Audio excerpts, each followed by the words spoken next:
All right, and we are back here on the GSMC football podcast. And for the second part of the show, we're going to now get into talking about where does Saquon Barkley rank among the best free agent signings in NFL history.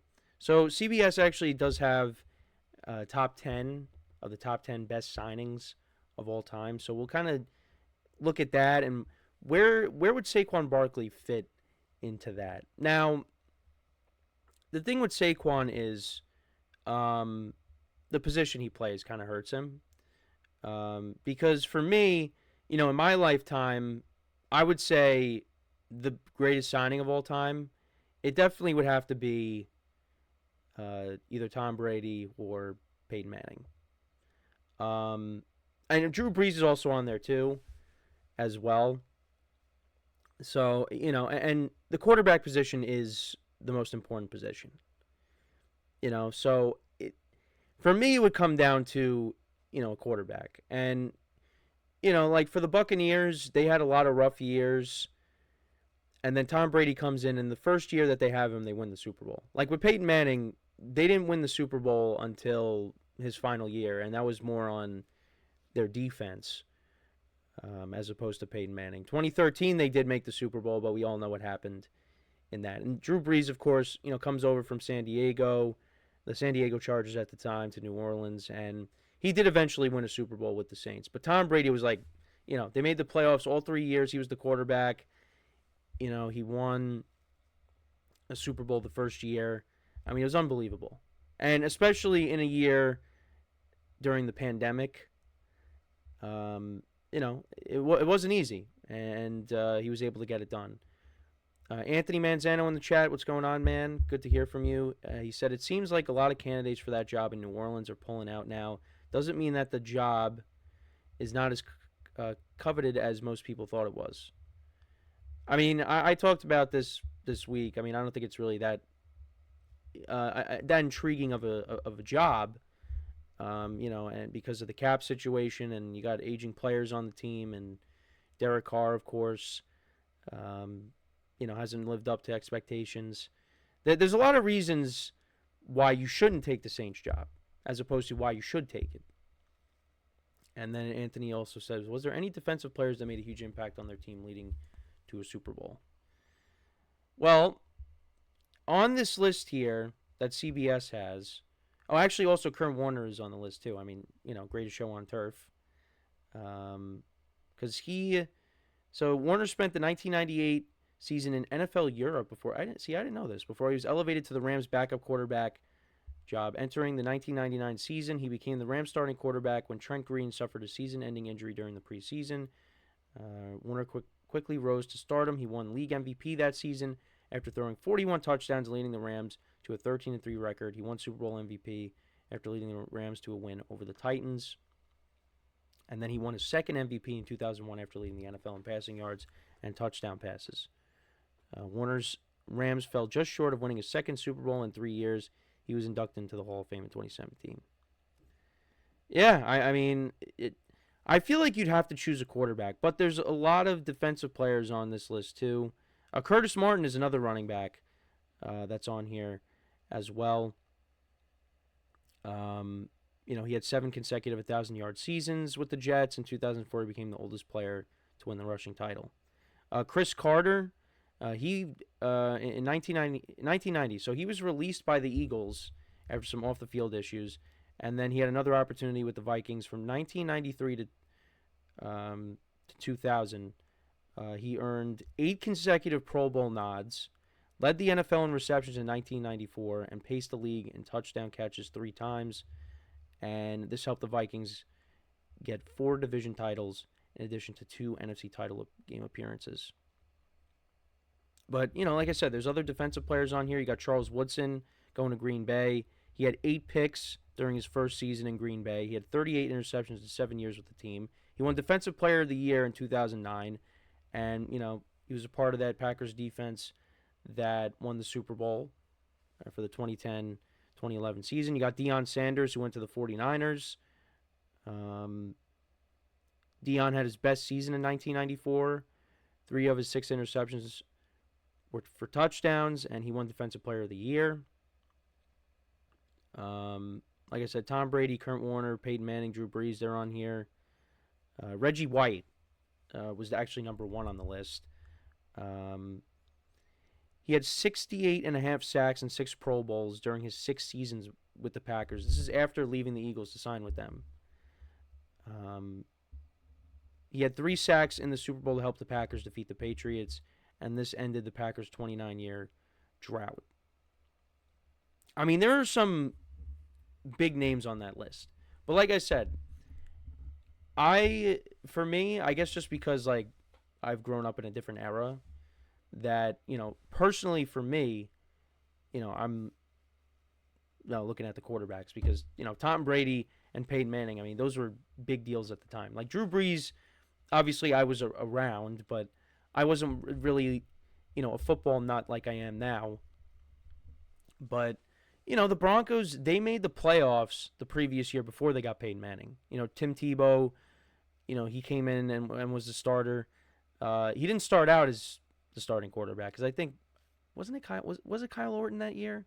And then they switched over to Tebow. But regardless, it was Tim Tebow. And Tim Tebow led the team to a division title. They went 8-8. They win that playoff game against the Steelers. And then they got destroyed by the Patriots in the next round. But then they moved off of Tebow. They traded him because they got Peyton Manning. And that was the right decision. They made the playoffs every year. Peyton Manning was the quarterback. They got to 2 Super Bowls. They did win 1. Like I said, it was on the backs of the defense more so than Peyton. But Peyton took him over the top. He did.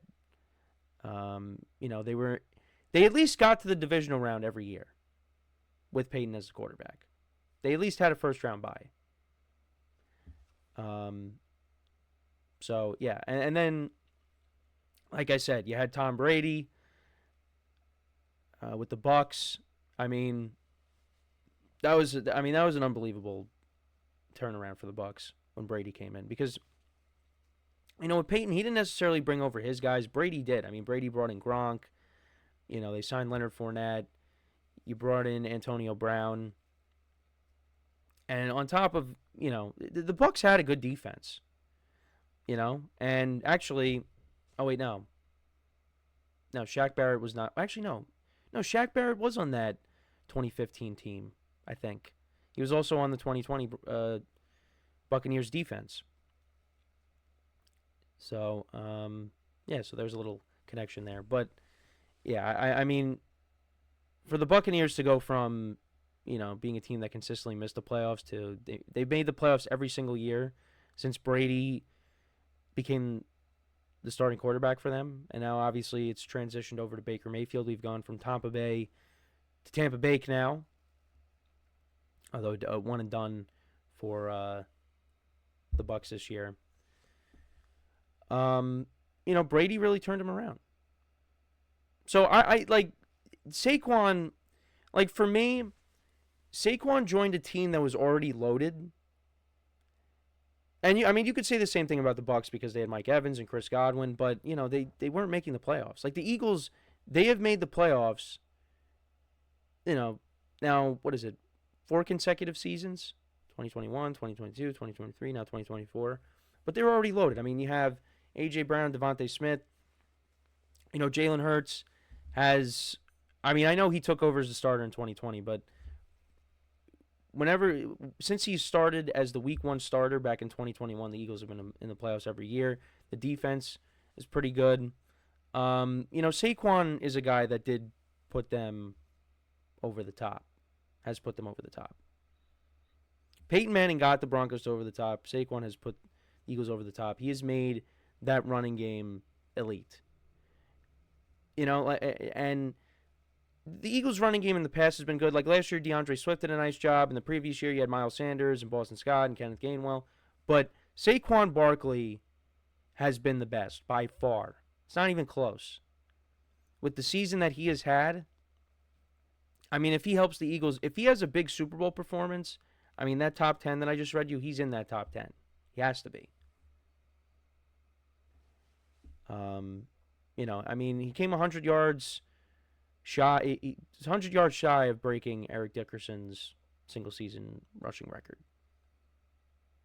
I mean, he's had an unbelievable year. I think he's had, what, 5 or 6 touchdowns this season of more than 60 yards. I mean, he's been great. I mean, it helps when you're running behind an offensive line like the Eagles have, but he has really been an impactful player for this team. And, like I said, I can't rank him above the quarterbacks, but, I mean, I definitely think if they win the Super Bowl, the Eagles, I mean, you got to put him in the top 10. I think since I've started watching football, he'd probably be in my top 5. He'd probably be in my top 5. In terms of when I started watching football, he'd easily be in the top 5. So, that's my dog disagrees in the background. But let me know what you guys think though about Saquon. Where would you rank him among the best free agent signings? Let me know in the comments. So before we go to break, just want to remind you guys once again to tip or donate and get your comments recognized. Make sure to hit that super chat button in the chat if you want to see me acknowledge any thought or comment you may have throughout the live broadcast. Makes the show more lively, more entertaining between myself, the host, and you guys, the viewers. We appreciate you guys' viewership each and every day, so any contribution you can make to the show means the world to us as we put out content for you guys each and every day. And also, the other way to help out the show is by going to the link at the bottom of the show segment on the ticker, GSMCPodcast.net. That is GSMCPodcast.net. So when we come back from our next break, we will continue to talk about running backs, just kind of, getting into the conversation of how the running backs, the stock is back up when it comes to the running backs. And how, from last offseason, I guess you want to call it now, there was a lot of running backs that changed teams that they had big years, like Saquon Barkley. Well, he had the biggest year out of all of them. So, we're kind of just going to talk about how it was a big year for them and, the stock being back up and how, does that change how teams should value the running back position? And like I said, we'll get into that when we come back from our next break. So with that being said, stick around, and we'll be right back here on the GSMC Football Podcast.